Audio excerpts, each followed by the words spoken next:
Assalamualaikum warahmatullahi wabarakatuh. Jumpa lagi di channel Abati Official. Video kali ini akan membahas tentang singa pun akhirnya malu karena perbuatannya. Sebelum itu, jangan lupa like, subscribe dan juga share video ini untuk selalu bisa menikmati video lainnya. Terima kasih. Seorang raja sedang berada di lantai atas istananya. Ia memandang ke suatu tempat. Di tempat itu sang raja melihat seorang perempuan yang berada di atas loteng rumahnya. Wanita itu sangat cantik dan menawan. Raja berkata kepada para adipatinya, perempuan di atas loteng itu milik siapa? Mereka berkata, istri pelayanmu wahai baginda, yaitu si Verus. Raja turun dari istana lantai atas, dalam keadaan diliputi oleh rasa cinta yang membara pada perempuan itu. Tidak lama kemudian raja memanggil pelayannya yang bernama Verus. Verus, kata raja, ada apa, wahai tuanku? Jawab Verus, ambil surat ini dan bawa ke daerah Anu, berikan ke si Anu, serta tunggu jawabannya. Verus segera menerima surat tersebut dan pulang ke rumahnya. Setibanya di rumah, ia meletakkan surat di bawah bantal di kamar tidurnya. Ketika hari sudah menjelang fajar, ia segera berkemas untuk pergi. Dan setelah subuh, Verus pamitan kepada istrinya untuk melakukan perjalanan dalam rangka memenuhi perintah raja. Verus sama sekali tidak mengerti taktik apa yang dimainkan oleh raja. Setelah tahu bahwa Verus telah berangkat, raja pergi ke rumah Verus. Ia mengetuk pintu perlahan-lahan. Istri Verus bertanya dari dalam, siapa di luar? Saya raja, majikan suamimu, jawab raja. Istri Verus buru-buru membuka pintu dan sang raja masuk ke dalam. Istri Verus bertanya, tidak biasanya saya melihat tuan datang ke rumahku.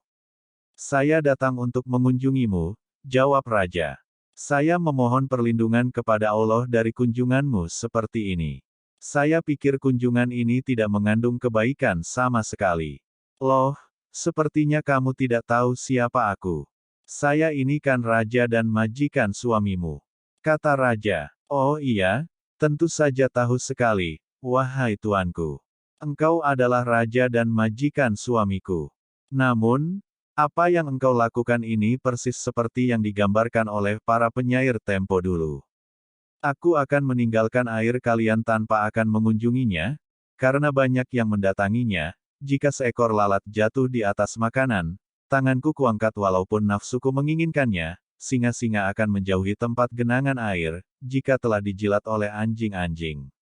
Sebenarnya, kata istri Verus, engkau, wahai baginda raja, mendatangi tempat minum anjingmu itu.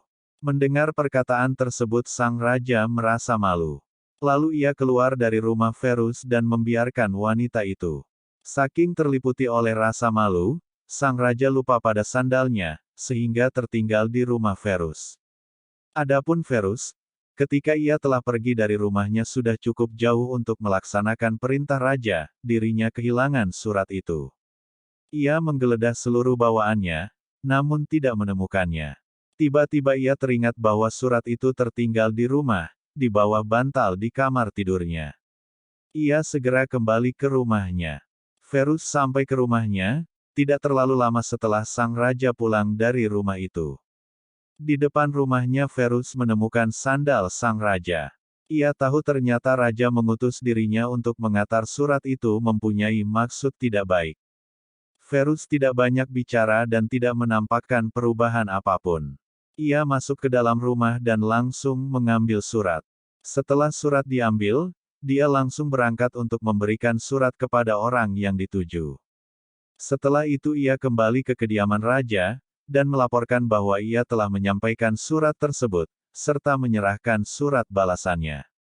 Setelah Verus menyampaikan laporan atas tugasnya, sang raja memberikan uang kepadanya sebanyak 100 dinar, ia pun pergi ke pasar dan membelikan sesuatu yang sangat disenangi oleh istrinya. Verus membeli hadiah yang khusus untuk istrinya. Ia segera pulang ke rumahnya untuk menemui istrinya. Setelah mengucapkan salam dan masuk ke dalam rumah, Ferus berkata kepada istrinya, sekarang kamu kunjungi rumah orang tuamu. Loh, untuk apa saya harus ke sana? Tanya istrinya dengan nada heran. Ferus berkata, saya mendapat hadiah yang cukup banyak dari raja, dan saya ingin kamu memberitahukan kepada keluargamu. Maka wanita tersebut berangkat menuju ke tempat orang tuanya. Sesampainya di rumah orang tuanya, istri Ferus disambut dengan rasa bahagia oleh mereka. Mereka sangat senang atas apa yang dibawanya. Selama 1 bulan istri Ferus berada di tempat orang tuanya. Ia tidak pernah ditanyakan dan diingat-ingat oleh suaminya. Suatu saat adiknya menemui Ferus dan berkata, kalau boleh tahu, apa penyebab kemarahanmu kepada istrimu? Atau kita meminta keputusan kepada raja?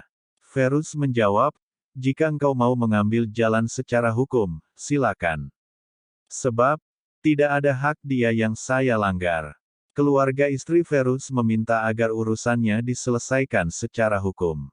Ferus pergi bersama keluarganya untuk menemui hakim yang saat itu sedang duduk di samping sang raja. Saudara laki-laki istri Ferus berkata, Tuan Hakim, saya menyewakan sebuah kebun kepada orang ini. Kebun itu normal dan memiliki sumur yang berair banyak. Pohon-pohon di dalamnya sangat lebat dan berbuah.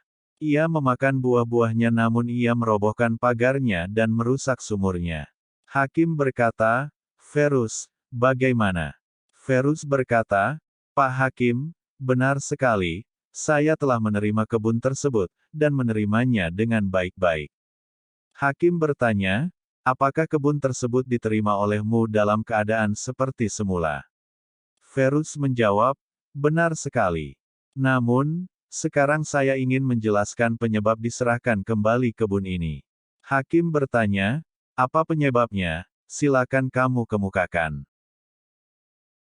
Ferus berkata, Pak Hakim yang mulia, demi Allah saya tidak mengembalikan kebun ini karena membencinya. Namun, suatu hari saya datang ke kebun itu. Di sana ditemukan bekas seekor singa, singa yang dimaksud Ferus adalah sandal sang raja. Saya menjadi takut singa tersebut membenci saya. Maka saya mengharamkan diri masuk ke dalam kebun ini karena menghormati singa itu. Saat itu raja sedang duduk sambil bersandar ke kursi.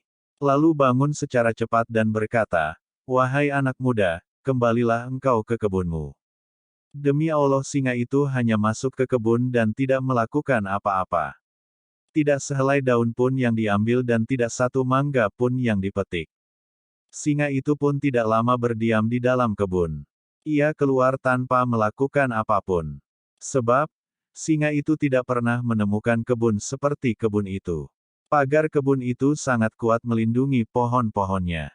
Mendengar perkataan raja, Ferus pulang ke rumahnya dan menerima kembali istrinya. Hakim dan yang lainnya tidak paham maksud perkataan Ferus dan raja tadi. Mereka tidak tahu apa yang terjadi sebenarnya. Begitulah kisah yang dapat kami rangkum, tentang seorang istri yang menjaga kesuciannya, dan seorang laki-laki yang memiliki sikap tenang, untuk menyelesaikan masalah. Semoga dengan kisah ini, kita dapat mengambil pelajaran dalam hidup kita, beribadahlah kepada Allah dengan mengharap ridha-Nya. Terima kasih. Maha Suci Allah. Wassalamualaikum warahmatullahi wabarakatuh.